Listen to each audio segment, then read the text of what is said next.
저도 개미를 키우기 전에는 상당히 많은 오해를 하고 있었는데 몰랐던 사실들이 있었습니다. 예를 들면 개미 알을 본 적이 없는 사람이 엄청 많습니다. 동글동글하고 하얀 개미 알들을 실제로 본 사람은 거의 없기 때문에 쓸데없이 개미 알을 매일 보는 것을 자랑하는 이 개미 사육자. 개미에 입문하기 전에는 상당히 많은 사람들처럼 개미 그까짓 거 그냥 키우면 되지 라고 생각하다가도 사육을 하며 여러가지 사실을 알게 된 덕분에 더 이상 개미를 쉽게 생각하지 못하는 생각을 갖게 됩니다. 이 개미 코머리 사육자가 개미를 키우며 느끼던 와 이게 이렇다고 싶던 내용들이 있지요. 첫 번째는 무슨 개미가 이렇게 종류가 많은가였습니다. 다 다르게 생기기도 했어요. 주로 사육이 진행되는 메이저 개미라고 하는 개미들, 왕개미, 곰개미, 털개미, 주름개미 같은 흔한 개미들의 이름을 들어오다 우연히 국내 서식 개미들의 명단을 보며 나는 아직도 만날 개미가 많은 허접이라 다행이다 라며 정신승리를 하는 이 개미 사육자. 입문 전 개미는 검은개미, 큰개미, 불개미밖에 없다고 막연히 생각하던 아기 사육자 시절을 떠올리게 됩니다. 너무도 다양한 크기와 색, 그리고 체형 덕분에 개미 사육안을 개안하지 못한다면 여왕개미를 구별하기 어렵기도 하죠. 때문에 수많은 개미들은 땅속을 포함해 돌 밑, 나무 속, 돌틈, 낙엽이나 도토리 등 다양한 곳에 살기 마련이고 원하는 개미를 찾기 위해선 굉장히 많은 모험을 해야 합니다. 물론 파티를 맺어 원피스를 찾는 모험을 해도 원하는 개미를 잡지 못했을 때가 더 많기 때문에 다양한 개미를 접하려면 더욱 다양한 곳들로 돌아다녀야 한다는 것이지요.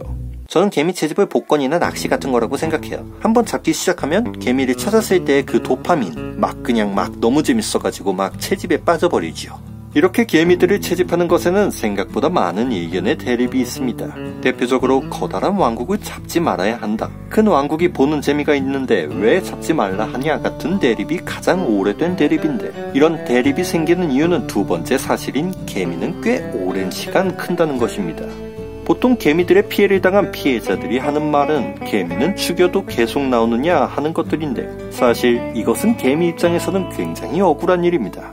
개미들이 뚝딱하면 뚝딱하고 나오는 것 같지만 보통 한 달에서 한 달 반 정도 성장을 한 후에 개미가 되기 때문이지요. 물론 이 기간을 줄일 수 있는 방법은 온도나 관리하는 일개미들이 많을 때 눈에 보일 정도로 줄어들기는 합니다만 쓸데없는 일에만 정정당당하게 돌파하는 이 사육자는 처음부터 키운 개미들이 진국이라는 말을 하기 때문에 아무튼 굉장한 시간이 걸린다고 합니다. 내 개미만 안 큰다고 남들 개미는 다 잘 큰다고 다른 왕국에 고치를 넣어서 돌보게 하기도 합니다. 저는 제 왕국에 고치를 넣는 것을 좋아하지 않죠. 고귀한 순혈 개미 왕국 기가 막히죠. 때문에 이런 생각을 하고 있는 사육자에겐 여왕 한 마리로 거대한 왕국을 만들겠다는 대부분의 개미니들의 말은 최소한 3년의 시간을 책임지고 키우겠다는 말이 되지만 대부분 1년이 넘어가면 흔적도 없이 사라지는 아쉬운 상황이 많이 발생합니다. 대부분 사육하는 왕개미들의 1년차 성장 기록은 최대 100마리까지이기 때문이지요. 물론 이렇게 일개미가 늘어난 상황에서 이듬해 충분한 먹이와 관리가 있다면 일개미가 많을수록 빨라지긴 합니다만 그것을 기다리며 인내하기란 굉장한 노력이 필요하죠. 그 수십 년째 원피스를 찾는 해적놈들은 그 장인정신이라는 것이 있겠구나 그런 거죠. 그래서 이제 제가 탐나는 개미들이 무슨 개미냐? 귀한 개미가 아닙니다. 오랜 기간 정성으로 키운 개미들, 반박시 박씨가 아닙니다. 세 번째 놀라운 사실은 같은 종의 개미라도 친구가 아니다라는 것입니다. 똑같이 생긴 군락의 왕국들이 어째서인지 배척되고 싸우는 모습을 보이는데 결혼 비행을 할 땐 사돈이 되는 이웃관계지만 밥그릇 하나 때문에 서로의 여왕을 잡아 죽이려 개처럼 싸우지요. 일반인의 눈에선 같은 종인이 서로 사이좋게 지내는 것이 당연하다는 생각을 하지만 사실 개미의 입장에선 같은 아시아 인종이라고 한국인과 중국인을 한 방에 넣어둔 불편한 상황이라 할 수 있습니다. 물론 여왕 여럿이서 왕국을 유지시키는 개미들이 존재하지만 서로 다른 여왕개미나 일당들은 섞이지 않고 서로를 죽이려고 하는 경우가 많죠. 자연에서 여왕개미가 협동하는 경우에는 채집을 해오더라도 사이좋게 지내는 경우가 많다는 매니아들의 오해도 있는데 여기 죽일 듯이 싸우는 이 자연의 왕국들도 여왕의 협동으로 만들어진 왕국입니다만 끊임없이 분열하고 전쟁을 하는 왕국이라 할 수 있지요. 때문에 서로 평화를 지키며 협력하는 자매 왕국이라 하더라도 언제 갑자기 서로의 모가지를 따는 경우가 발생할지 모릅니다. 이게 굉장히 억울한 점이 개미를 잡다 보면 간혹 다른 여왕이 섞여 들어가는 경우도 있어요. 특히 풀기미처럼 생긴 애들이 그런데 처음에는 잘 지낼 듯 보이다가 죽여요. 그럼 사육자 입장에서는 새어머니도 어머니 아니니 계모와 언니들에게도 기회를 줘야지. 때문에 결국 개미 여왕이 여럿이라면 분열과 처형은 피할 수 없는 왕관의 무게라 볼 수 있는데, 여왕개미끼리 싸우는 분열과 일개미들의 공격에 의한 처형으로 나눌 수 있습니다.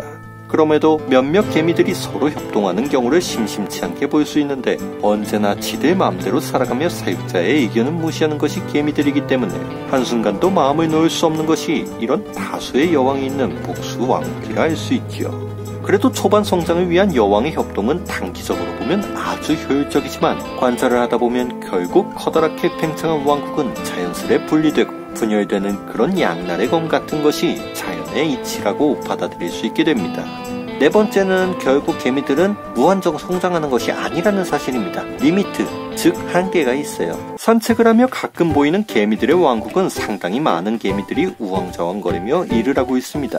이들을 보면 와, 개미 짱 많다 하는 생각이 드는 경험들이 있을 것인데, 보통 일개미들을 많이 만드는 개미들이 도심이나 산책로에 많이 살고 있기 때문이지요. 그러나 도시를 벗어나 프로 개미 잡어들을 따라 산속에 들어간다면 더욱 다양한 크기의 왕국들을 볼 수 있습니다. 수천 수백 마리 규모의 왕국을 만드는 개미들 사이로 우리는 소수정예라며 수십의 왕국을 만들고는 성숙한 왕국의 상징 날개개미를 만들어내는 모습을 보이는 개미들도 있지요.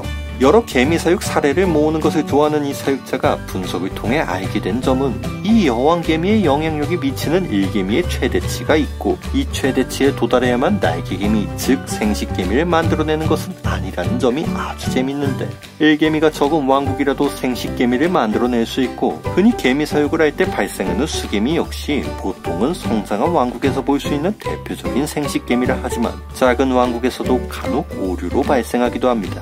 마지막은 역시 개미라는 동물은 길들일 수 없다는 것이죠. 잘해줘도 재주도 못 부리는데 이런 애들한테 왜 밥을 줘야 되는지. 다른 동물들과는 다르게 개미들은 예측이 거의 불가능한 생물들입니다.